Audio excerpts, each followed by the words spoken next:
Hello and welcome to IRI Growth Insights, featuring IRI thought leaders, industry partners, and guests. For more than 40 years, IRI has been known for its invaluable data, but these podcasts delve into the insights the data reveal to fuel disruption and market growth for CPG, retail, healthcare, and media industries. I'm your host, Tanya Schuckart, coming to you from IRI's corporate headquarters in Chicago.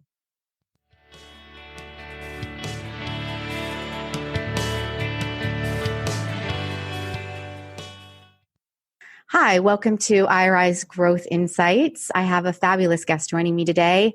Vijoy Gopalakrishnan is here from the Media Center of Excellence. Vijoy, welcome. Thank you, Tanya. It's great to be here. So, Vijoy, I want you to start by first just telling me a little bit about your role here at IRI. And then I'm going to ask you a couple of follow-up questions to get to know you a little bit better. Sure, absolutely. So I work at the Media Center of Excellence at IRI. My focus is on product development and delivery. What that means is all the methodologies that go into our Media Center of Excellence products fall under my remit, as well as the execution of the actual reporting, analytical tools, etc. All that falls under my remit as well. We have a fabulous team at IRI that focuses on daily excellence in insights and reporting, and I'm fortunate to work with them to help our clients. Okay, so you touched on something. You talked about excellence and analytics.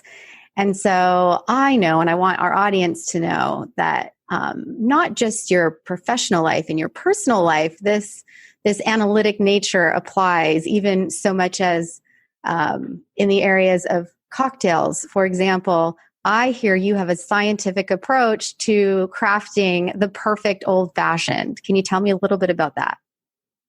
Oh my goodness. I don't know whether I've perfected it, but I am intrigued by old-fashioned as a cocktail because it's one of the tough ones to make right. And I tell you, I mean, I live in Chicagoland. There's so many great pubs and bars, and one of the things I do is to order old-fashioned each one of those places. I mean, as with anything, even with data science, it's all in the ingredients and how you put it together. So I would say with old-fashioned, the trick is, of course, you start with the base, which is always never hurts to use bourbon whiskey, essentially, and the market is chock full of great brands, so you start there, and then the secret sauce, so to speak, is Angostura bitters. You have to put the right amount of bitters, otherwise it gets either too sweet or too bitter. The third piece is a dash of orange liqueur. Usually I use Curacao, fresh orange juice, fresh squeezed orange juice, lots of ice, and then you have sugar cubes. You can add a couple of sugar cubes if that helps. And then I know that I add cherries, specifically there's a particular brand from Italian cherries that I use. And that's how you make it. And those cherries are important, right? They have to be kind of soaked in syrup, and I think they use some process. Well, so that's actually a really great segue, talking about main ingredients in an old-fashioned. I know that today's topic is going to be around multi-touch attribution, or MTA, and I know that there's some main ingredients in MTA similar to the main ingredients in your cocktail. Can you talk to us a little bit about that, maybe just in an elementary sense? Sure, absolutely. I mean, there are three elements essentially to kind of build a segue. You need data, secret sauce, reporting. Those three elements are crucial to MTA. And one of the things that people kind of think of as data science as this sexy, new kid on the block. But if you really dissect it, for 40 years, IRI has been in the business of data. And if you really think about it, if you have great data, perfect data, and great coverage, then you really don't need that much science. So the the sexy thing about the whole thing is actually the data. That's one. And the second is the secret sauce, which is the algorithms that you use or the data science, the science part of the data science. And the third part is, of course, you need to bring it all together in a client-friendly sense. And the best way to do that is through excellent reporting. If you have to give your clients actionable reporting, and if you don't do that, then any product does not meet its minimum sniff test. And for MTA, the actionable insight is to help your clients maximize their return on ad spend, and that's the bottom line. Yeah, and so just backing up a little bit, I know that sometimes we get lumped into this broad measurement optimization universe with different vendors solving problems from a host of customers across varying industries. But I know here at IRI, we stay focused on our core customers, our core CPG retail customers, and the challenges that they face when we talk about measurement. And so, when we talk about the data, the sort of number one ingredient, what does it look like from a quality and coverage perspective? Absolutely. So it's very important, right? So let's think about it, dissect it a little bit, the data itself. There are essentially, you can think of it as four sets of data that are important in this whole, MultiTouch attribution, or even, any sales lift or other ad effectiveness tool. One, you need to have relevant data. In the case of MTA, it's what we call deterministic data, meaning loyalty card information, or what industry calls frequent shopper program data. What that does is it tells you at the individual household level how much they're spending on what products, CPG products. That's one. And the more you have of it, the better you are. The second piece of it is, I would call the exposure data. When I say exposure, I mean the cookies and devices that actually saw the ad. Because in the world of ad effectiveness, at least on the digital side, when you see an ad or I see an ad, a cookie fires off or a device ID fires off into the ecosystem, ad ecosystem, and then it's captured somewhere on an ad exchange, for example. And what happens then is we are able to connect that cookie or device to the purchase behavior. So essentially, for the same household, I know what ads you saw and I know what you purchased because of that, for example. That's the second piece, exposure. The third piece is not all data is perfect, right? And therefore, you need to have other sets of truth data sets to help you, which is where, for example, IRA has a huge repository of near census point of sale data, which is very important for calibration purposes. The fourth piece is IRA has invested quite a bit on the National Consumer Panel. What that does is actually, as you can imagine, data coverage varies, even with frequent shopper program data. And so you need another truth data set that covers holistically all the purchase behavior of a household across different retailers. And the National Consumer Panel brings that in. If you have these four ingredients, that's a fantastic start to build upon using your secret sauce in terms of data science. Okay. And so I want to talk a little bit about the unique challenges around CPG where most of the sales are happening in brick and mortar, right? And so, right. So you're right. Actually, you brought up a very important point, Tanya, which is that most of the sale of CPG happens still in brick and mortar. I know people talk a lot about e-commerce, but the majority of sales happens in brick and mortar. At the end of the day, from a client perspective, a CPG client perspective, or even an agency, for example, or a publisher in some cases, what they want to know is, okay, when I place an ad in front of you, did that create a call to action effectively? Did that make you go purchase that particular product, for example? And clients, especially advertisers, CPG clients, and even retailers, right? They want to know how effective their ad tactic was. By tactic, I mean, when you think about an commercial, it involves many ingredients. The creative itself, one, where you placed it, which publisher you placed it in, right? What was the ad type? Was it a video or a display ad? placement? Was that ad placed as a banner on top or at the bottom, and so on and so forth?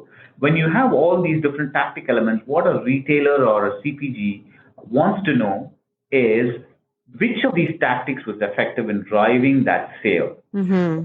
And so what we try to do from a MTA perspective is to use our data at the most granular level, at the household level. All these tactics I explained do come to us in the exposure data, and we're able to then parse them, run some complicated models on top to figure out which of these particular tactics had a great impact. And of course, we have to give that in a very actionable and timely manner. By that, I mean during campaign, we're able to feed that back to our clients so they can make in-flight optimization, as we call it. That way, they can actually maximize their return on ad spend. And even after the campaign ends, they can take the learnings and apply it to new commercial and other tactics. Right. So I know we're going to touch a little bit more on in-flight optimization too, but I'm interested in the frequency and the sequence to path to purchase. Right. And so really you try to hone in on the touch point that caused the consumer to buy the product. Right. Right. And so you mentioned some touch points, right? But that could be an ad on a TV or a laptop, a billboard. They could have walked into the store and seen the display, right? Absolutely. So let's take the cocktail analogy, right? Yeah. For a second, just for fun. Sure. Yeah. One of the best ways I've heard this described is, and I can take no credit for it, is you were at a bar last night and you had 5 drinks. Which one caused the headache or the hangover, right? And if you think about it, that is about, the frequency is 5. Like you had 5 drinks, and there's a sequence in which you drank those cocktails. Maybe you had 3 of the different cocktails over the 5 drinks, and so that becomes important, and that's where frequency and sequence matters. And in the world of consumers, that translates to how many times you saw the ad, and where you saw the ad, and what type of ad you saw. Think of that as a frequency element. The sequence is, in what sequence did you see it? Right. We call it, in consumer terms, we call it path to purchase. So a purchase happened, let's say on Jan 15th. You track it backward, right? And see, okay, in what order did they see the ad? The sequence in which they saw the ad, which creative, on which publisher, and was that ad type a display ad or a video ad? Once you know the sequence, you dissected essentially which is the most effective way to advertise to them. And if you can do these 2 things right, the frequency and sequence, then you have kind of helped your advertisers, the CPGs and the retailers, figure out the most efficient and effective way to target consumers. Yeah. And so and the best way to do that, I assume, is through reporting, right? So what sets of metrics are actionable for CPG to maximize that return on advertising spend that you talked about earlier? Absolutely. So one of the things that the industry is increasingly moving towards is reporting on a dashboard. So think of Unify, for example, right? It's a dashboard. And clients want to be able to slice and dice on the screen, right? Real time. And that's very important for them. And what are the metrics that are most important? If you think about it, there are 4 metrics that affect an advertiser. One is the penetration. Penetration meaning whether you bought the product or not. It's 0 or a 1, right? That's the first piece. The second piece is during the campaign, for example, how many times did you walk into the store to buy the product? It's called the number of trips you made. The third is, once you were in the store and you bought the product, how much of the product did you buy, right? That's what we call basket size. Those 3 things, if you were to multiply them, you get what we call dollars per household. In other words, during the campaign, holistically, how much did that particular household spend on the advertised product? And those 4 metrics are important. Now, once you get that metric, the dollars per household, for example, you then multiply that by the number of households you reach through the ad, and then compare it to the advertising spend.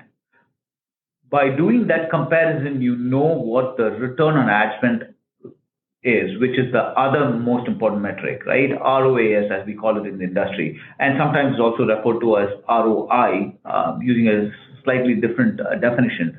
But that ultimately is what a brand manager or a media planner is interested in. Right. So the frequency and sequence in the path to purchase allows you to measure and learn effectiveness. Do I have it? Is that right? Right. Effectiveness and efficiency are two metrics that they use. Think of them as, ability to maximize purchases with the least amount of ad dollars, right? That's what you're trying to do. That's the dream. That's the holy grail for all advertisers. Right. And so CPGs know that they can do this, right? They know this. Absolutely. In fact, I would say that in the last 10 to 15 years, the industry has increasingly moved from what we call top of the funnel to bottom of the funnel metrics. By that, I mean top of the funnel used to be, go back 30 years, 40 years on television. As long as you reach someone, right, or they saw the ad, or we call exposure, or on the digital world, they saw the ad on the laptop, or they clicked through at the top when they saw the ad, that the particular advertisement, right, on your laptop or mobile, that was considered great. That is called top of the funnel metrics. Mm-hmm. But today, the industry is increasingly moved toward bottom of the funnel metrics. They don't think it is as important whether you saw the ad or you clicked through. What is more important now is, did that cause you to go and buy the product, which is the bottom of the funnel metrics. That's where the importance of investing in frequent shopper program data is crucial, like IRA has done, right? Which is go in and work with the retailers, partner with them in order to get that data, because advertisers are increasingly getting sophisticated and see the value of bottom of the funnel metrics. Right. And I know, Bijoy, we've talked about this before too, we've talked about secret sauce, right? And so as it relates to MTA, you've mentioned reliability and validity. And so if you can just give me some examples of what you mean by reliability and validity and what the truth is.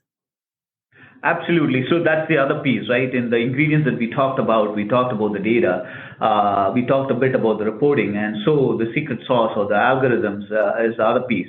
And people get tripped up on that quite a bit. They think that when they use fancy words like, machine learning, that's the be all and end all. Mm-hmm. And yet, in 100 years of research, 100 plus years of research, one of the important things that we should never forget is reliability and validity. What does that mean? From a statistical standpoint, that means when you measure something, right? Do you get the same result as when you measure it twice? Mm-hmm. For example, right? When you look at think of the old world when you had an analog clock, right? Right. If you walk into two rooms with two different clocks, they give two different times. But today, with the digitized world, like if you look at your Apple Watch, right? If you're in the same time zone, two Apple Watches will say the same time, mm-hmm. and that means that particular watch is reliable. That process that's used to gauge time is reliable. So that's very important, even in the world of measurement. The second piece is validity. Validity means, does the tool measure what it's intended to measure? Right? If I'm supposed to measure whether, using whatever secret sauce I have, to measure, let's say, whether there was a sales lift because of this particular ad, am I actually doing that, or am I measuring something completely unrelated? That's the second piece. So those two pieces are very important, and we have done considerable research to make sure that what we measure passes the reliability test and the validity test. Right. So reliability is accuracy, right? Reliability is, yes, one of the components is accuracy. The other is what I would call stability of results, meaning the results don't change just because, you ran it twice. Right. So, so in thinking even more about the secret sauce, we haven't touched really on methodology, right? Right. So what can you talk? I mean, we Sure. mentioned ML, but talk to me a little bit about methodology and the methodology framework. From a client perspective, right? What does MTA do? MTA goes down to what we call leaf level. In other words, predicts at the household level how they will behave when they're shown a particular set of ads.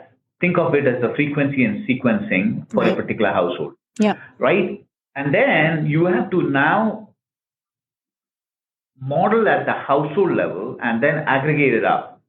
And that's what helps your client slice and dice the data as they see fit based on Right. different tactics. For you to be able to do it, you need the math to keep pace. And that's where machine learning comes in. What that does is essentially you're giving data to the machine and training that machine to look at different types of patterns that emerge at the household level from that data. Once you know those different sets of patterns, now you can apply those patterns in a more general way to understand how the population would behave when the ad is shown to a larger, set of audiences. Right. So that's important with machine learning. The other piece of it is what we call fractional attribution. By that, recall that we talked about the headache analogy or Yeah. hangover analogy. Right. Which drink caused the hangover? Well, let's say you had 5 drinks. What that means is I have to figure out whether I have to fractionally attribute the hangover in some fashion, in some weighted fashion across those 5 drinks. Maybe the old fashioned had 50% effect on the hangover.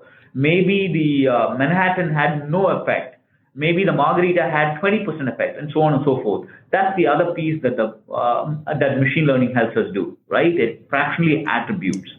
And there is a third piece actually, which is pack to purchase. Now you need to sequence in what order should you drink the cocktails in order to either minimize the hangover or maximize. I don't know why somebody would maximize hangover, but you want to minimize. Right. In the world of advertising, it's the other way around. You want to maximize ad effectiveness or return on ad spend. And so you have to sequence that through the path to purchase calculations. And for all these purposes, machine learning is a wonderful technique to achieve, great results. Right, right. Well, so, and you've said, right, maximizing the return on ad spend is the purpose of MTA. And, even maybe in its most rudimentary sense, right, when we hear first touch and last touch, that's the definition also of multi-touch, right? You're looking at first touch all the way to last touch. Right. So that's the other piece. Like the industry has evolved quite a bit. If once upon a time, people said like first touch is where you have to, is the be all and end all of attribution. Mm-hmm. Meaning, suppose you saw 5 ads, and those ads were like, the first time you saw it on a laptop, and next time you saw it on TV, and the third time on billboards, right. Fourth time on mobile, and so on. Well, in first touch attribution, they would attribute the entire sale to the first digital ad you saw, mm-hmm. right? And I don't think that is fair, right? In last touch attribution, they would give it to the last ad that you saw in mm-hmm. whatever mode you saw it in, mobile right. maybe. And again, that is not fair either, because the other 3 or 4 ads may have had an effect on your purchase behavior. Fractional attribution, what it does is it algorithmically figures out, by looking at how you saw the ad across a number of people who saw the ad, which of those touch points had the most effect, and then it weights it accordingly. And that is a much more fairer way of attribution. We've talked about, we've talked about a lot of things today, but just to kind of bring it full circle, right? We've talked about MTA and the 3 main ingredients. We've talked about the data. We've talked about the secret sauce and methodology. We've talked about reporting. And I know that, for a future podcast, we'd like to talk about unified measurement and what that looks like, because that's an increasingly hot methodology, hot topic. But maybe we can touch just a little bit on the marketing mix and that role in Unified, just to give our audience a teaser of what they can expect in an upcoming podcast. Absolutely. So let's again look at it from a client perspective, from a brand manager's perspective, but every day, all he thinks about is how to increase penetration of his products, how he can increase purchase behavior for his products, etc. From that angle, one of the couple of tools that they depend on is marketing mix. The other is lift or MTA. Yeah. With marketing mix, obviously they get a holistic sense at a strategic level where they should allocate their ad dollars. What percent should go to TV, what percent to digital, and what percent to billboard, how much should they spend on trade promotions like coupons, temporary price reductions, features, displays, and so on. On the more tactical side, when a campaign is running, using MTA or lift, they want to know, okay, which are the most effective creatives? How should I move the dollars between creative A to creative B or ad type, etc.? That's very tactical in campaign. Well, they get both results, right? At annual level or on every 6 months, they get the mixed results. And then on a campaign level, they get MTA results. What they want to understand is, what the demand of the marketplace is, can you align the results from mix and lift so they tell the same story? They understand totally that, mix is at the strategic level and MTA is a tactical level. What they want is directionally, are they telling the same story? And that is quite a valid, demand from the marketplace. Right. Well, I know that we really want to expand on this conversation in another podcast. I know that there's been a lot of research around this. The analysts are writing about it. Customers are talking about it. So I think unified measurement is going to be a really interesting conversation to have with our marketers and our audience. And I can also let you know that I'll be the first in line to try your old fashioned. Oh, thank you. Absolutely. I think you should. And I think I'm game for anybody providing even better recipes because I think absolutely. Okay, that sounds great. So thank you once again, Vijay, Master Analytics, both professionally and in the world of mixing cocktails. I appreciate your time. Oh, thank you so much, Tanya. It was a pleasure talking. Thank you for listening. Please become a subscriber and let us know what you want to learn more about. We'll serve it up in a future IRI Growth Insights episode. Look for us wherever you get your podcasts and be sure to review IRI Growth Insights. Also, visit us on the web at iriworldwide.com and connect with us on Twitter, Facebook, and LinkedIn.